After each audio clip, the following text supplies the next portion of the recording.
Hello to all of you. और आज के इस वीडियो में हम लोग क्या डिस्कस करने वाले हैं, पोटेंशियल ग्रेडियंट।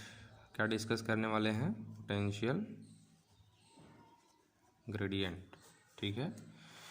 और या इसको दूसरे शब्दों में क्या कहते हैं, in other words, relation between electric field intensity and electric potential, यानी कि ई और ई एंड वी के बीच में रिलेशन, ठीक है। ये हमें आज की वीडियो में डिस्कस करना है कि इलेक्ट्रिक फील्ड और पोटेंशियल के बीच में क्या रिलेशन एग्जिस्ट करता है, उसे हम लोग डिराइव करने वाले हैं मैथमेटिकली। तो इसको डिराइव करने के लिए हम लोग क्या कंसीडर कर लेते हैं, मान लेते हैं कि हमारे पास कोई दो इक्विपोटेंशियल सरफेस है। क्या है? दो इक्विपोटेंशियल सरफेस है। तो हम जो है कि दो इलेक्ट्रिक पोटेंशियल सरफेस को पहले बना लेते हैं, ठीक है। मान लेते हैं कि हमारा जो है कि पहला वाला ये जो सरफेस आप देख रहे हैं ये इक्विपोटेंशियल सरफेस है जिसका नाम ए है और इसका पोटेंशियल किसके बराबर है? वी मान लेते हैं, ठीक है। उसी तरीके से दूसरा पोटेंशियल हमने कंसिडर कर लिया जो इक्विपोटेंशियल सरफेस, इसका नाम हमने वी दे दिया है और इसकी वैल्यू मान लेते हैं इससे थोड़ी सी कम है। इससे वी से कितनी है? थोड़ी से कम है। तो कितनी कम है? डी वी मान लेते हैं कम है, तो वी माइनस डी वी इसका वैल्यू हो गया। और मान लेते हैं कि भाई जो दोनों पोटेंशियल सरफेस आप देख रहे हैं इनके बीच में जो परपेंडिकुलर डिस्टेंस है ये कितना है? डी आर वेक्टर मान लेते हैं, ठीक। और इलेक्ट्रिक फील्ड का डायरेक्शन भी इसी डायरेक्शन के अलोंग कंसीडर कर लेते हैं, ठीक। अब कहने का मतलब ये है कि अगर आपके पास कोई एक यूनिट पॉजिटिव चार्ज हो, क्या हो? यूनिट पॉजिटिव चार्ज हो, यानी कि एक कूलम, और आप इस चार्ज को इस इलेक्ट्रिक फील्ड के डायरेक्शन के ठीक अपोजिट डायरेक्शन से, जो कि चार्ज कहाँ हो? इस पोटेंशियली इस इक्विपोटेंशियल सरफेस में हो, यहाँ से आप इसको एक्सटर्नल वर्क डन करके कहाँ पहुँचाना है आपको? इक्विपोटेंशियल सरफेस ए तक, ठीक है। तो यहाँ से यहाँ इसको पहुँचाने में जो आपको एक्सटर्नल वर्क डन करना पड़ेगा उसे आप क्या लिखेंगे? देखिए उसे आप ये लिखेंगे वी, यानी कि डब्लू। कहाँ से चार्ज को लेके जा रहे हैं? बी से किस सरफेस तक ले जा रहे हैं? ए तक। तो ये क्या हो जाएगा? डब्लू बी ए हो जाएगा। और आपको इसकी वैल्यू बताई जा चुकी है, ये क्या होता है? एफ इंटू डी आर होता है। चूँकि आप जो फोर्स लगा रहे हैं वो इलेक्ट्रिक फील्ड के डायरेक्शन के ठीक अपोजिट है, तो फार्मूला होता है F D are cos theta होता है।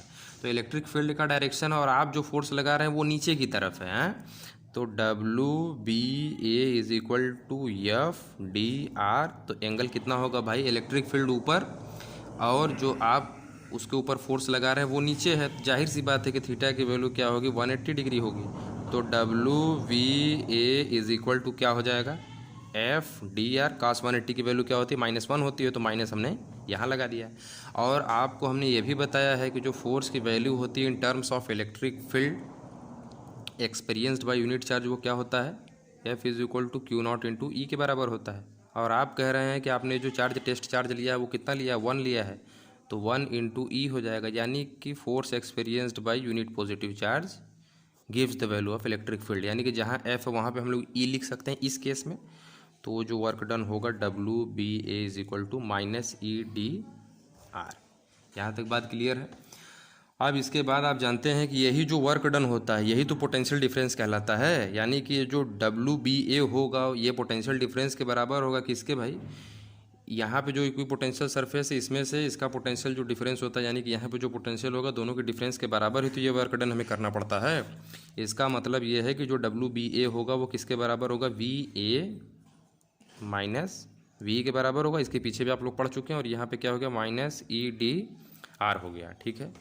तो वी ए की वैल्यू क्या आपने कंसिडर किया हुआ है? देखिए यहाँ से कैपिटल वी यानी पोटेंशियल है, तो यहाँ पे हमने वी पुट कर दिया और यहाँ माइनस है तो माइनस कर दिया। और वी वी की वैल्यू क्या है? वी माइनस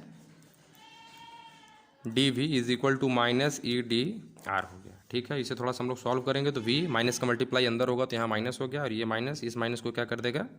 प्लस कर देगा, is equal to minus D R, ठीक है। वी से वी कट गया तो D V is equal to minus E D R.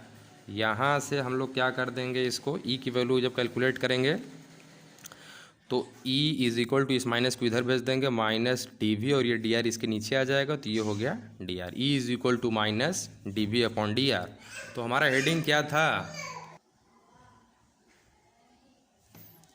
तो हमें रिलेशन किसके किसके बीच में भाई डिराइव करना था? ई और वी के बीच में। तो आप इस इक्वेशन में क्या देख रहे हैं? इधर ई है और इधर वी है, और इसी रिलेशन को क्या नाम दिया जाता है, पोटेंशियल ग्रेडियंट का, यानी कि इसी इलेक्ट्रिक फील्ड का क्या नाम दे देते हैं, पोटेंशियल ग्रेडियंट का। ठीक है, और इसको डिफाइन कैसे करते हैं, पहले एक चीज़ इसमें ये समझ लीजिए कि यहाँ पे जो निगेटिव साइन है ये क्या डिपेंड कर रहा है। तो निगेटिव साइन हमें ये बता रहा है कि इलेक्ट्रिक फील्ड के डायरेक्शन में जब हम लोग बढ़ रहे हैं तो पोटेंशियल की वैल्यू क्या हो रही है, घट रही है। ठीक है, यही दर्शा रहा है, यानी कि आप देखिए यहाँ से इलेक्ट्रिक फील्ड के डायरेक्शन में जब आप बढ़ रहे हैं तो इधर पोटेंशियल की वैल्यू क्या है, v से माइनस dB, कुछ वैल्यू कम हुआ है, v में से कुछ वैल्यू घटी है, तो इसीलिए इसका क्या यहाँ पे क्या सिंबल दिया गया है, निगेटिव का सिंबल यही रिप्रेजेंट कर रहा है। ठीक है, और अगर ये तो भाई आपने जो कि कैलकुलेट किया है यहाँ पे r है, अगर इसे आप तीनों कंपोनेंट में अलग अलग करके लिखेंगे तो आप जानते हैं कि r vector is equal to क्या होता है, i cap x plus j cap y plus k cap z होता है। तो x के लिए यानी कि x एक्सिस के लिए लिखेंगे, y के लिए लिखेंगे, z के लिए अलग अलग लिखेंगे। तो इस इक्वेशन को देखिए क्या लिखेंगे, e vector is equal to minus dv upon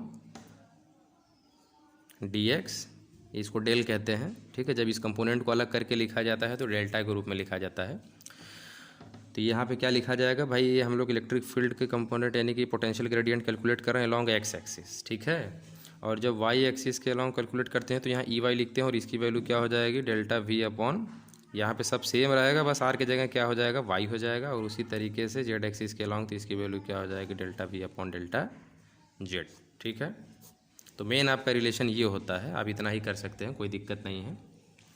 potential gradient है तो इसको डिफाइन अब यहाँ से कैसे करेंगे, ध्यान से देखिए। यहाँ पे आप देख सकते हैं कि पोटेंशियल ग्रेडियंट अगर आपसे पूछा जाए तो आप कैसे डिफाइन करेंगे। तो यहाँ पे आप लिखेंगे further, magnitude of electric field is given by the change in magnitude of potential per unit displacement normal to the equipotential surface at that point.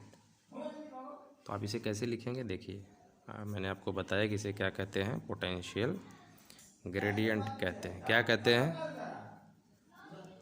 Gradient कहते हैं। ठीक है, तो पोटेंशियल ग्रेडियंट की value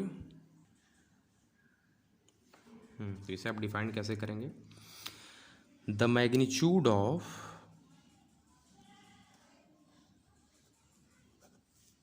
electric field is given by change in magnitude of electric potential, मैं direct भी लिख दे रहा हूँ, per unit displacement normal to the equipotential surface, normal to the equipotential surface at that point. देखिए इस equation को ध्यान से देखिए, जो मैग्नीट्यूड ऑफ इलेक्ट्रिक फील्ड है यानी कि ये किसके बराबर है, negative rate of change of electric potential, magnitude of electric potential, यानी कि रेट लिखा हुआ है तो यानी कि ये चेंज हो रहा है, कौन, पोटेंशियल चेंज हो रहा है, किसके रिस्पेक्ट में, डिस्प्लेसमेंट के चेंज पे। तो नीचे इसके क्या लिखना पड़ेगा, डिस्प्लेसमेंट लिखना पड़ेगा। यानी कि ये जो पोटेंशियल ग्रेडियंट होता है ये किसके बराबर होता है, the magnitude of electric field is, इसी को पोटेंशियल ग्रेडियंट का नाम देते हैं। और ये जो मैग्नीट्यूड होता है इलेक्ट्रिक फील्ड का, ये किसके बराबर होता है, negative rate of change of, किसका भाई चेंज हो रहा है, potential with respect to displacement. और कंडीशन ये होता है कि जिस पॉइंट पर ये आप कैलकुलेट करते हैं, इस केस में जो इलेक्ट्रिक फील्ड होता है ये ठीक परपेंडिकुलर डायरेक्शन होता है किसके, इक्विपोटेंशियल सरफेस के। ठीक है, ये आपका डिफिनेशन होता है पोटेंशियल ग्रेडियंट का।